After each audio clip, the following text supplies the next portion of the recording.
Bismillahirrahmanirrahim. Assalamualaikum warahmatullahi wabarakatuh. Alhamdulillahirabbil alamin. Allahumma shalli ala Muhammad wa ala alihi wa sahbihi ajmain. Amma ba'd. Jamaah salat zuhur yang dirahmati Allah, terkait dengan kebesaran Allah Subhanahu wa taala dalam penciptaannya, di surat Ar-Rum ayat 21 Allah berfirman bahwa apa-apa yang ada di alam semesta ini sesungguhnya ada tanda-tanda kebesaran Allah bagi orang-orang yang berpikir. Mungkin dalam ayat tersebut kaitannya adalah dengan penciptaan laki-laki dan perempuan. Namun sesungguhnya penciptaan oleh Allah Subhanahu wa taala itu jauh lebih luar biasa dibandingkan mungkin apa yang orang-orang secara umum ketahui.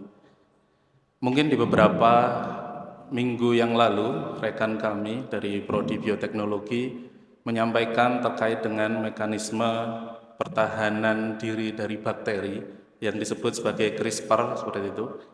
CRISPR ini adalah suatu mekanisme pertahanan bakteri dari virus. Jadi, si bakteri ini memiliki semacam, kalau di kita adalah antibodi seperti itu, mengenali patogen, sehingga nanti ketika patogen itu datang lagi, itu sudah ada yang menghalau seperti itu.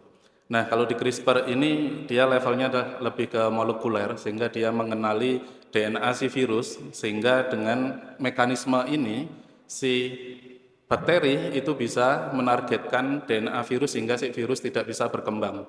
Dan saat ini mekanisme ini dikopi oleh manusia dengan teknologi dan olah pikir yang dilakukan oleh manusia. Mekanisme ini dikopi untuk melakukan semacam terapi gen atau pengobatan-pengobatan berbasis genetik yang lain. Dan mekanisme ini luar biasa diciptakan di makhluk yang ukurannya adalah mikron, atau kalau di penggaris kita itu ada 1 mm, mikron itu dia 1 mili dibagi 1000, ini sangat kecil. Dan mekanisme CRISPR tadi itu terjadi di skala nanometer, sejuta milimeter, sangat kecil. Namun hal tersebut bisa menolong nyawa manusia hingga saat ini. Mungkin mekanisme yang lain adalah seperti ini. Apabila kita kekurangan vitamin A, misal saya kekurangan vitamin A, kita bisa membeli vitamin A di apotek, kita bisa membeli suplemen vitamin A. Namun apabila yang kekurangan vitamin A itu adalah di suatu benua atau satu negara, itu tidak mungkin semuanya beli vitamin A di apotek. Nah, dengan teknologi saat ini, kita bisa membuat vitamin A itu di dalam tanaman. Allah Subhanahu wa taala itu menciptakan beras. Vitamin A itu bisa disebut juga dengan beta karoten.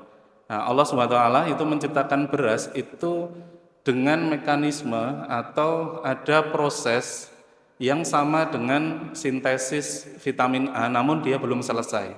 Ibarat kata kita ingin membuat baju dari kain sutra, tapi kita baru punya ulat sutranya, sehingga kita perlu ada proses pemintalan, penenunan, mungkin nanti diwarnai, baru kita bisa membuat kain, kita jahit, baru bisa membuat menjadi baju. Nah, di beras itu juga sama, dia sudah ada modalnya untuk membuat vitamin A, tetapi belum selesai, sehingga dia kalau beras yang kita konsumsi sehari-hari itu tidak ada beta karotennya. Dengan teknologi rekayasa genetika, kita bisa menyisipkan beberapa komponen sehingga proses itu bisa berlanjut dan berakhir beras itu bisa memproduksi vitamin A. Mungkin nanti Bapak Ibu atau teman-teman di sini bisa mencari golden rice gitu ya. Beras emas itu sudah ada publikasinya juga. Itu dengan teknologi saat ini, dengan ilmu pengetahuan saat ini itu bisa dibuat beras dengan yang mengandung vitamin A. Jika mikroorganisme, bakteri yang memiliki CRISPR, lalu beras yang dia punya mekanisme produksi vitamin A yang belum selesai, yang itu diciptakan dengan sangat luar biasa, apalagi kita sebagai manusia. Di dalam surat At-Tin, Allah berfirman bahwa manusia ini adalah ciptaan yang paling sempurna. Tentunya akan jauh lebih kompleks dibandingkan dengan mikroorganisme maupun tanaman tadi. Mungkin kita bisa memulai dari setiap manusia, setiap kita yang di sini itu berasal dari satu sel sperma dan dari satu sel telur. Lalu terjadi pembuahan, membelah dari 2 menjadi 4 dan seterusnya. Hingga saat ini mungkin kita rata-rata memiliki sekitar 30 triliun sel. Namun yang mungkin kita jarang menelaah adalah sebenarnya dari sel yang dari 2, 4, 8 dan seterusnya tadi, kapan atau bagaimana bisa sel itu bisa tahu kalau dia nanti akan menjadi sel mata, akan jadi sel jantung, akan jadi sel hati. Itu suatu mekanisme yang tidak simpel, itu adalah suatu mekanisme yang sangat kompleks. Karena kalau salah waktu atau salah jumlah, kurang presisi saja diperhitungkan, itu akan menjadi sangat fatal. Di dalam Al-Quran, Allah menyampaikan bahwa kurang lebih roh itu ditiupkan setelah janin itu berusia 120 hari. Dan ternyata 120 hari itu organ-organ utama di tubuh kita itu sudah terbentuk seperti itu. Apabila ini mekanisme ini kurang presisi saja, jantung belum terbentuk atau mungkin otak belum terbentuk, ruh sudah ditiupkan, itu akan sangat fatal.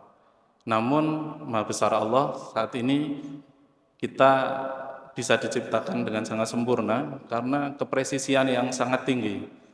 Dan itu tidak berhenti di sana, tidak berhenti ketika kita sejak bayi hingga lahir. Saat ini pun setiap hari, mungkin bisa jadi setiap menit bahkan setiap detik, itu triliunan reaksi di dalam tubuh kita, itu yang menyebabkan mungkin saya di sini bisa bicara, Bapak Ibu bisa melihat, bisa bernafas, itu reaksi biokimia yang terjadi itu sangat banyak. Apalagi kita melakukan aktivitas-aktivitas yang sangat banyak seperti itu, tidak hanya dalam satu aktivitas misal hanya membaca, tapi ketika kita berlari, kita berjalan, kita melihat, itu ada banyak sekali reaksi-reaksi kompleks yang dimana reaksi tersebut berlangsung dengan sangat cepat dan sangat presisi. Dan itu tingkatnya ada di dalam sel yang jumlahnya 30 triliunan tadi dengan jumlah sel yang kurang lebih 300 jenis yang berbeda. Dan itu tidak tertukar, tidak ada yang saling tumpang tindih. Ketika kita ingin melihat sensor-sensor yang ada di sel penangkap cahaya di mata kita, itu yang bekerja. Bayangkan kalau ini tidak bekerja tapi yang bekerja yang lain gitu ya. Kita mau melihat tetapi yang bekerja yang ada di paru-paru. Itu kita jadi gelap semua ya. Tapi tidak pernah terjadi seperti itu. Semuanya diciptakan dengan perhitungan, dengan sangat presisi dan sangat detail seperti itu. Oleh karena itu kalau kita percaya bahwa misal kamera yang di depan saya ini bisa bekerja karena ada yang mengoperasikan, ada yang mengatur, mungkin kipas angin dan lain sebagainya, mungkin event gitu ya, ada acara yang begitu rapi itu pasti ada event organizer yang dia menata dengan rapi.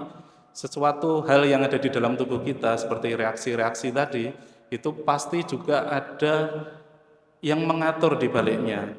Tidak lain tidak bukan adalah Allah Subhanahu wa taala. Di dalam surat Al-Qaf ayat 16 Allah berfirman bahwa Allah itu lebih dekat dibandingkan urat leher kita ya. Jangankan urat leher ya, Allah itu mengatur segala sesuatu yang bahkan kita tidak menyadari, kita tidak bisa melihat.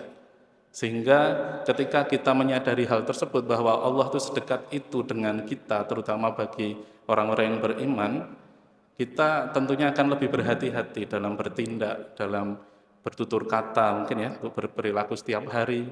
Apalagi yang kaitannya dengan orang lain, karena kita jadi menyadari bahwa orang lain itu juga adalah ciptaan Allah. Allah sedang mengatur juga, sedang dekat juga dengan orang lain itu, sehingga kita tentunya akan jauh lebih berhati-hati dalam kehidupan sehari-hari. Mungkin demikian yang bisa saya sampaikan. Apabila ada salah kata, salah sikap, saya mohon maaf. Saya cukupkan sekian. Assalamualaikum warahmatullahi wabarakatuh.